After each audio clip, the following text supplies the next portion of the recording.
हमले की national investigation agency NIA जांच कर रही है, जिसमें कुछ बड़े खुलासे भी हुए हैं। बताया जा रहा है कि पहलगाम अटैक के दौरान एक चीनी कंपनी हाउवेई के सैटेलाइट फोन का इस्तेमाल भी हुआ। दावा किया गया है कि जब अटैक हुआ तभी हुआवेई का सैटेलाइट फोन मूवमेंट में था। भारत में तो ये हुआवेई कंपनी बैन है, लेकिन लिहाजा बात ये भी तय मानी जा रही है कि फोन बाहर से आया है। मुमकिन है कि ये फोन पाकिस्तान से भारत लाया गया हो। अधिकारियों को भी शक है कि फोन सीमा पार से ही भारत में आया है। दावा है कि आतंकियों से 4 बार फोन के जरिए संपर्क भी हुआ था। भारत में चीनी कंपनी हुआवेई पर बैन है और इसके स्मार्टफोन में built in satellite communication facility भी है। इन फोन्स में इंटरनल सैटेलाइट एंटीना और कुछ चिप्स हैं। ये इसे बाहरी डिवाइसेस से कनेक्ट करने की फैसिलिटी देते हैं। इसके लिए पहले चाइना टेलीकॉम सिम कार्ड होना जरूरी है। ये फोन कम बैंडविड्थ वाली वॉइस और टेक्स्ट फैसिलिटी देता है।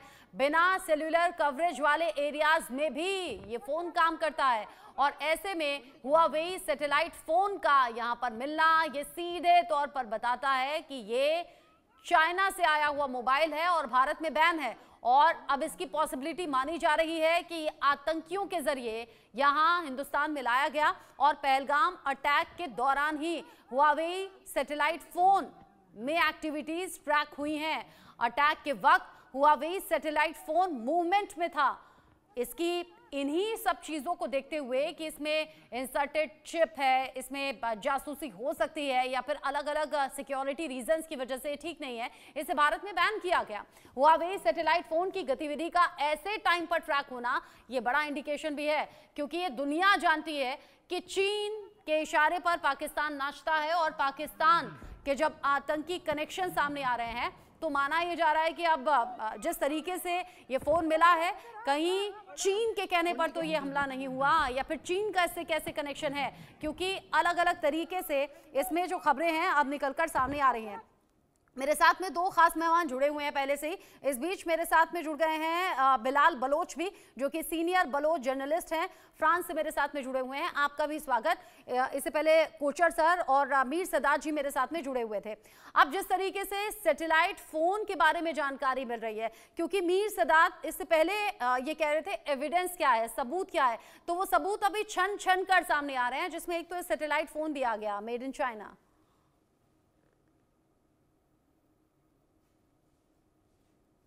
मीर जी, आप मुझसे बात कर रही हैं? हाँ जी, मैं आपसे बात कर रही हूँ। जी, अभी देखें, ये एक वीडियो चला के और इस तरह की बात करने से ये तो नहीं पता लग जाता कि ये सबूत है या नहीं है। ठीक है, अभी आप ये बात तो बैठ के कर रही हैं यहाँ पे कि ये इस तरीके से हुआ, वो हुआ। मैं अभी अल जजीरा की एक लाइव रिपोर्ट अभी पढ़ रहा था, तो अल जजीरा वालों ने एक जो सस्पेक्टेड आपके वहां पे है, सस्पेक्ट है शाहिद अहमद के नाम से, उनके वालिद साहब का इंटरव्यू किया है, जिनके पूरे घर को मिसमार किया गया है। और उनके वालिद साहब जो है वो इस बात पे रो रहे हैं कि जी, एक इंडिविजुअल की सजा आप पूरे खानदान को कैसे दे सकते हैं। इसी तरीके से आपके जो है दूसरे अल्ताफ लाली हैं, उनके साथ भी इसी तरह हुआ है, उनके घर भी इसी तरीके से मिसमार किए गए हैं। और पिछले 4 दिनों में, 5 दिनों में आप लोगों ने कश्मीर के अंदर 1500 से ज्यादा लोगों को पकड़ा है, कई सौ घर मिसमार किए हैं। आप ये सारी बातें मैं नहीं आपको तो कह शाबाशी रहा, देनी चाहिए इस बात पर। अगर आप इन्वेस्टिगेशन में साथ होने की बात करते हैं तो आपको तो ये कहना चाहिए कि बड़ा अच्छा काम है, बड़े तेजी से एक्शन हो रहे हैं। आपको इतना दर्द क्यों हो रहा है? आतंकियों को लेकर सख्ती नहीं दिखाएंगे तो आतंक यूं ही फलता फूलता रहेगा, जैसे कि पाकिस्तान में फल रहा है। अब इस बीच पाकिस्तान में गृह युद्ध जैसे हालात को लेकर जानकारी मिल रही है। बलूचिस्तान में पाक सरकार का विरोध तेज हो गया है। मुनीर के अत्याचार के खिलाफ ये विरोध तेज हुआ है। जबरन गायब किए जा रहे हैं बलूच नौजवान। बलूच नरसंहार के खिलाफ सड़कों पर लोग उतर आए हैं। पीओके, खैबर पख्तूनख्वा और बलूचिस्तान में विरोध हो गया है तेज, और ये विरोध पाकिस्तान सरकार के लिए, फौज के लिए बड़ा सिरदर्द जो कि पहले से था, इस बीच सिरदर्द और तेज हो गया है, क्योंकि भारत की तरफ से कभी भी जवाबी हमला हो सकता है। आप समझिए कि पाकिस्तान में गृह युद्ध जैसे हालात हैं, जो परेशानियां पहले से थी वो परेशानियां और ज्यादा बढ़ सकती हैं। बिलाल बलोच जी, मैं आपसे 2 रिएक्शन चाहूंगी। एक तो ये चाइनीज फोन का मिलना और चीन और पाकिस्तान के क्या रिश्ते हैं वो किसी से छिपे नहीं। दूसरा ये बलूचों पर पहले से ही ये प्रताड़ना, ये जुल्म, ज्यादती चल रहे थे, लेकिन इस बीच जब यहाँ भारत में पहलगाम में आतंकी हमला हुआ तो सुनने में आ रहा है कि बलूच और ज्यादा आक्रामक हो गए हैं। और जानते हैं सोशल मीडिया पर क्या चल रहा है? सोशल मीडिया पर ये चल रहा है, हालांकि ऑन अ लाइटर मोड, ऐसा चल रहा है कि पाकिस्तान प्रेग्नेंट है और पेट से है और बहुत जल्द बलूचिस्तान का जन्म होने वाला है। देखिए, पाकिस्तान, पहले तो thank you so much family. Pakistan एक बनाना रिपब्लिक है, इसमें कोई दो राय नहीं है। ये मौसूफ साहब जो बैठे हैं शायद इसको पता नहीं है, इकबाल के इन गाजियों ने, इन शाइनों ने दुनिया में दहशतगर्दी की, ये कोई पहली दफा नहीं है। मतलब दे आर सर्टिफाइड टेररिस्ट। ये जो आपका जो DGISPR जो आपने बिठाया हुआ है ना, आपका अपना जो अभी चौधरी, उसका बाप भी सर्टिफाइड टेररिस्ट है UN की तरफ से। मतलब आप टीवी पे आके कुछ भी बोल सकते हो, मगर उसके बरक्स आप देखो कि आपका मुल्क, मतलब जहां पे किसी भी एयरपोर्ट पे जाओ, मैं आपके सवाल पे आऊंगा, पर लेट मी फिनिश। आप किसी भी एयरपोर्ट पे जाओ, पाकिस्तानी ये जो नस्वार कलर का पासपोर्ट है, इसको देख के एक साइड पे आपको किया जाता है। इसकी वजह क्या है? आपकी प्राइम मिनिस्टर की पतलूनें उतारी जाती है, इसकी वजह क्या है? Now come to the point. देखो, बलोचों की जो आजादी की जो तहरीक है वहां पे, वो तो दुनिया के सामने, वो अलग बात है कि पाकिस्तान PTV मीडिया सब ब्लैकआउट करके देख रखता है, मगर बलूचिस्तान में रात के वक्त वो कोई और मखलूक अपना पहाड़ों से उतरती है, रोड ब्लॉक करती है, वहां पे ना फौज जा सकती है ना पुलिस जा सकती है। ये जो मखलूक है जो पहाड़ों से उतरते हैं, किसी भी टाइम किसी भी थाने में जाते हैं, उनको यरगमाल बनाते हैं, वो फिर वापस चला दिए। तो दुनिया को पता है कि पाकिस्तान टोटली लॉस्ट, मतलब वो तो आप रहिए मेरे साथ में, आप रहिए। इस बीच एक बड़ा अपडेट भी आ गया है, पाकिस्तान के दमन के खिलाफ बलूचों का प्रदर्शन हो गया है तेज। इस पर भी आपसे रिएक्शन चाहूंगी, लेकिन यहाँ देखिए आप, आसिम मुनीर पर प्रदर्शन कुचलने का बड़ा आरोप लगाया। मतलब जो शांतिपूर्ण तरीके से विरोध प्रदर्शन चल रहा था, उन्हें रोका जा रहा है पाकिस्तानी हुकूमत के जरिए, और यहाँ जो विरोध प्रदर्शन करने वाले हैं उन्हें जबरन उठा लिया जाता है, मार दिया जाता है। ऐसे में जो बलूच हैं वो कह रहे हैं हमें इंसाफ चाहिए, सैनिकों का जुल्म यहाँ अब होगा नहीं, बर्दाश्त हम नहीं करेंगे। आसिम मुनीर का दमन प्रतिरोध को जन्म देता है, ये बलूचों का कहना है। बलूचिस्तान जहां पर अलग अलग बलूच संगठन हैं जो अब खुलकर सामने आ रहे हैं, और मन में एक उम्मीद भी है कि शायद भारत के सपोर्ट से वो हो जाए जो बांग्लादेश के वक्त पे हुआ था। क्या बलूचिस्तान अब बहुत जल्द पाकिस्तान से अलग हो जाएगा?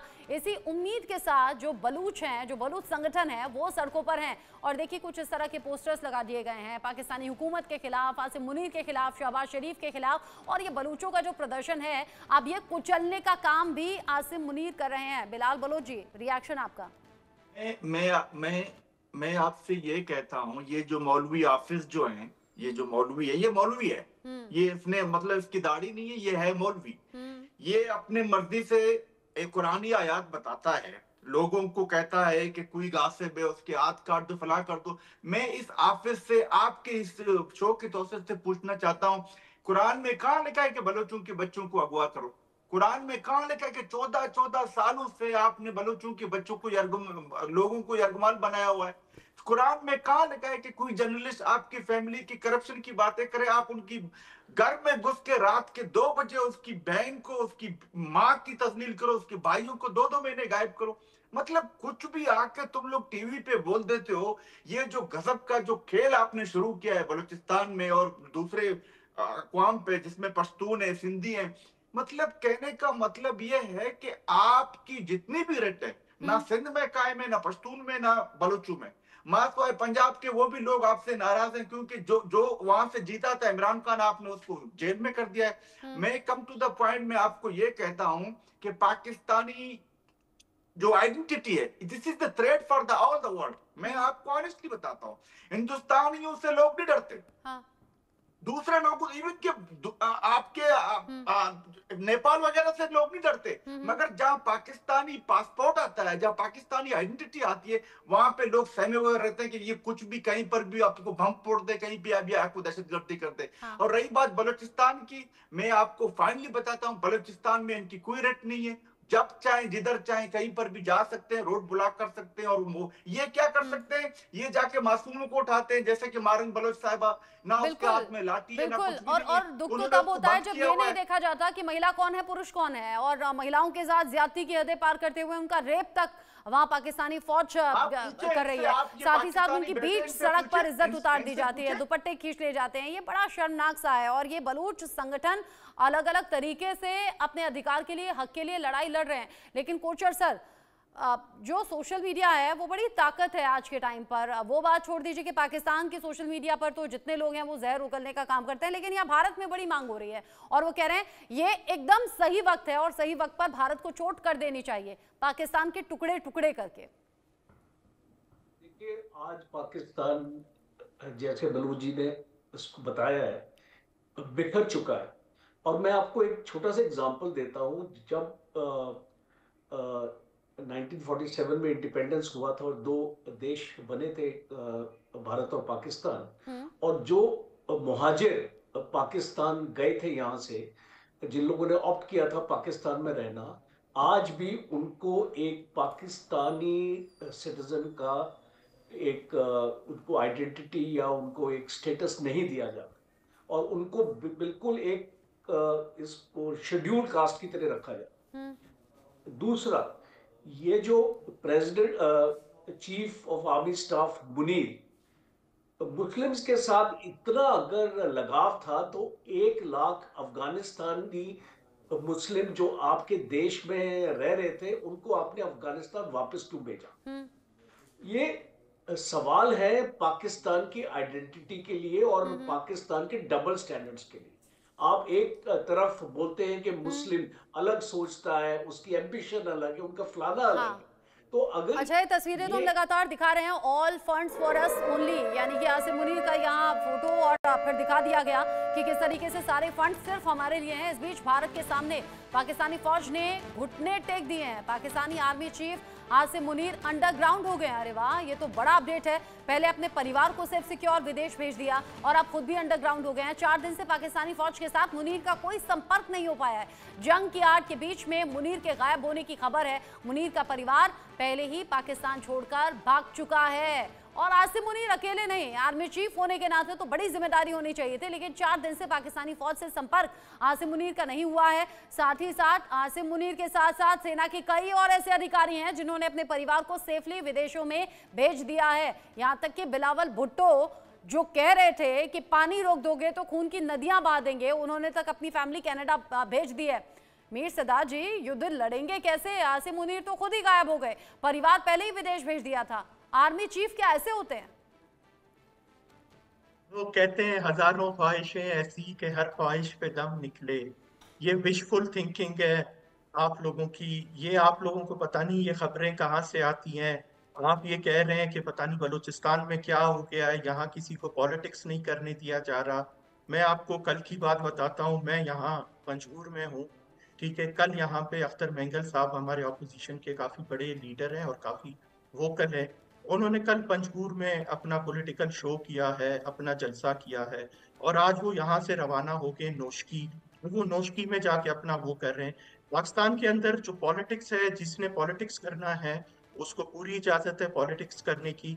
मुझे तो हैरत इधर इस बात पे हो रही है, मुझे इधर हैरत इस बात पे हो रही है कि ये हम यहाँ पे पहलगाम के अटैक की बात कर रहे थे, लेकिन उस पे क्योंकि आप लोगों के पास बोलने के लिए कुछ है नहीं। आतंकी हमले में पाकिस्तान की बात तो आएगी ना। आप घूम फिर के जो अपनी धरती पर आतंक को पालते हैं फिर उनकी बात तो होगी ना। जहाँ आर्मी चीफ हिंदू मुसलमान का भेद बता दे तो बात तो होगी ना।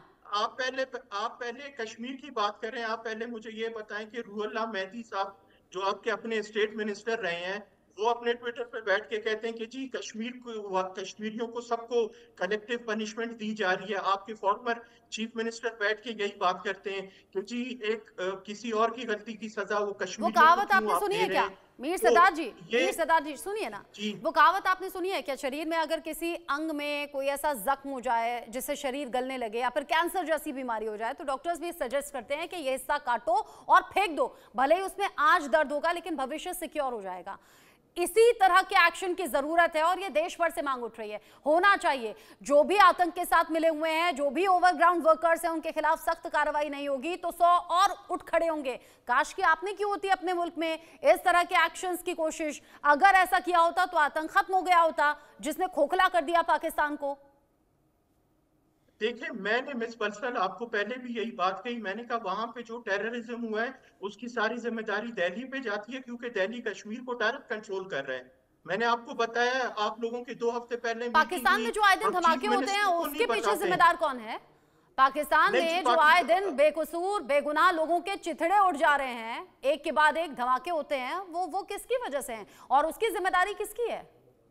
देखिए, पाकिस्तान में जो दहशतगर्दी हो रही है उसका आपको भी अच्छी तरीके से पता है, हमें भी पता है कि उसके पीछे हाथ किसका है, लेकिन हम उसके साथ अपने तरीके से निपटना चाहते हैं। हम अपने तरीके से निपटना चाहते हैं। हम आप लोगों की तरह शुरुआत किसने की? तालिबान जो आज सर पर नाच रहा है, उसकी शुरुआत किसने की? वो देखिए, ये इस तरह अगर आप बात करेंगे तो आप मुझे ये बताएं कि आज आपका जो प्राइम मिनिस्टर बैठा हुआ है बीजेपी का, वो आरएसएस का जिसे कहते हैं कि एक कारिंदा था। आरएसएस वही है जिसने गांधी जी को कत्ल किया, जिसने बुनियाद रखी। पहले आप अपने मुल्क की तरफ, अपने हुक्मरानों की तरफ देख लें। पाकिस्तान में आज तक स्टेबल सरकार रह नहीं पाई, स्टेबल चीजें रह नहीं पाई। वहाँ जो हुकूमत में आ जाता है वो अपनी जेबें भरता है। आप रहने दें, आप रहने दें। आप जलते हैं, आप जलते हैं मीर सरदार जी, आप जलते हैं। प्रधानमंत्री मोदी की जो लोकप्रियता बढ़ी है ना पिछले कुछ सालों में, उससे आप जलते हैं। पाकिस्तान कहाँ स्टैंड करता है, भारत कैसे आगे ग्रो कर गया है, उससे आप जलते हैं। पाकिस्तानी पासपोर्ट की क्या हैसियत है दुनिया भर में, उससे आप जलते हैं। प्राइम मिनिस्टर मोदी का जो बाइडेन तक ऑटोग्राफ मांग लेते हैं, उससे आप जलते हैं। शहबाज शरीफ यहाँ वहां भीख मांगते हैं, भीख नहीं मिलती, फंड्स नहीं मिलते, आप जलते हैं। जलते हैं ना? इसमें जलने की कोई बात नहीं है। वो आप लोगों को अभी जो जवाब प्रेसिडेंट ट्रंप ने दिया है, जब आप लोग भागते भागते उसके पास गए कि जी हमारा ये मसला हल करें, ये कहा कि भारत से पंगा मत लेना। पाकिस्तान ये कह दिया पाकिस्तान को कि भारत से पंगा मत लेना, मसला खुद हल करें। उन्होंने कहा आप अपना मसला खुद और ये भी कह दिया पाकिस्तान पंगा न ले भारत से, क्योंकि डोनाल्ड ट्रंप ये जानते हैं, डोनाल्ड ट्रंप ये जानते हैं भारत क्या कुव्वत रखता है। तुलसी गबार्ड ने कह दिया आतंकियों को पकड़ने में हम आपकी मदद करेंगे, हम साथ में हैं। मुझे तो लगता है, सुनिए ना, मुझे तो लगता है ओसामा बिन लादेन का जो हाल हुआ था वैसा ही अब पाकिस्तान में आतंकी आकाओं का होने वाला है बहुत जल्द। मैं एक बात करूं? जी बोलिए। इस शख्स को ये पता नहीं है कि अच्छा, एक ब्रेकिंग आ रही है, बिलाल जी आप आगे बोलिएगा। एक बड़ा अपडेट है, भारत पाकिस्तान तनाव के बीच ये बड़ा अपडेट है, ये बड़ी खबर इस वक्त मिल रही है और बड़ी खबर ये नवाज शरीफ की शहबाज सरकार को नसीहत सामने आई है, भारत से युद्ध ना लड़े शहबाज। नवाज शरीफ ये जानते हैं कि भारत क्या ताकत रखता है और ऐसे में शहबाज शरीफ को ये नसीहत दे दी है, कहा है कि बीच का रास्ता निकाल लें, अभी भी वक्त है, झुक जाएं, अभी भी वक्त है, भारत से सुलह कर लें, भारत से युद्ध करने से बचें। मतलब नवाज शरीफ जो भारत की ताकत का एहसास कर चुके हैं और आज शहबाज शरीफ को ये नसीहत दे रहे हैं, ये तो बड़ी बात है। यानी वो जानते हैं युद्ध होगा तो पिद्दा पाकिस्तान कहीं टिकेगा नहीं। बिलाल जी, मैं ये कहना चाहता हूँ, मुझे हंसी भी आती है, मुझे बहुत, मैं हंसता हूँ जब मैं जैसे लोगों को देखता हूँ जो ये बात करते हैं। भाई आरएसएस जब बना था उस वक्त पाकिस्तान पैदा भी नहीं हुआ था। आप क्या बात करते हो यार? कभी कोई मतलब मुताला पाकिस्तान से बाहर तो निकलो। मैं आपसे कहता हूँ जाके गूगल करो, आप लोग तो मुताला पाकिस्तान पढ़ते हो। आरएसएस जब बना था उस वक्त ये नासूर बशटिश ने पैदा ही नहीं किया था। आप ये भी अच्छा है कि आप बलोच हैं, बिलाल बलोच जी, ये भी अच्छा है कि आप बलोच हैं और मीर सरदार जी को जवाब दे रहे हैं, वरना वो तो ये कह देते कि भारत यहाँ पर पाकिस्तान पर ऊल जुलूल टिप्पणी कर रहा है। अच्छा है कि आप बलूचिस्तान से हैं, अच्छा है कि आप बलोच हैं, लेकिन कोचर सर इसका मतलब क्या निकाले? नवाज शरीफ शहबाज शरीफ को कह रहे हैं कि अभी भी वक्त है, सुधर जाओ, युद्ध करो मत, युद्ध करने से बचो वरना हालत पतली हो जाएगी, जो पाकिस्तान की अब तक होती आई है। देखिए, शहबाज शरीफ के हाथ में कुछ भी नहीं है, क्योंकि आप पाकिस्तान में आप समझिए कि जो पाकिस्तान का चीफ ऑफ आर्मी स्टाफ चाहता है वही शहबाज शरीफ को करना पड़ेगा। वो तो बस एक मोहरा है इसको दुनिया के सामने कि वो प्राइम मिनिस्टर है। आज chief of the army staff Munir है जो वो जो टर्म्स को डिक्टेट करता है, और शहबाज शरीफ के पास ज्यादा पॉलिटिकल एक्सपीरियंस है, अपने भाई से उसके पास ज्यादा है, और इसीलिए वो नसीहत दे रहे हैं उनको कि आप कोशिश करो। अब ये भी देखेंगे कि नसीहत काम कितना आती है, क्या वाकई शहबाज शरीफ समझते हैं इस बात को, क्योंकि एनएससी की मीटिंग में तो शहबाज शरीफ का चेहरा उतरा हुआ था, शक्ल एकदम लटकी हुई थी, क्योंकि वो ये समझ गए थे कि आसिम मुनीर ने जो बीज बोए हैं उससे पाकिस्तान का नुकसान होने वाला है। बहुत शुक्रिया कोचर सर, बिलाल बलोच जी और साथ ही मीर सदार जी, इंडिया न्यूज के साथ जुड़ने के लिए आप सभी का बहुत बहुत शुक्रिया। आगे बढ़ते हुए अब इस वक्त बहुत खास मेहमान हमारे साथ में जुड़ गए हैं। मेरे साथ में NN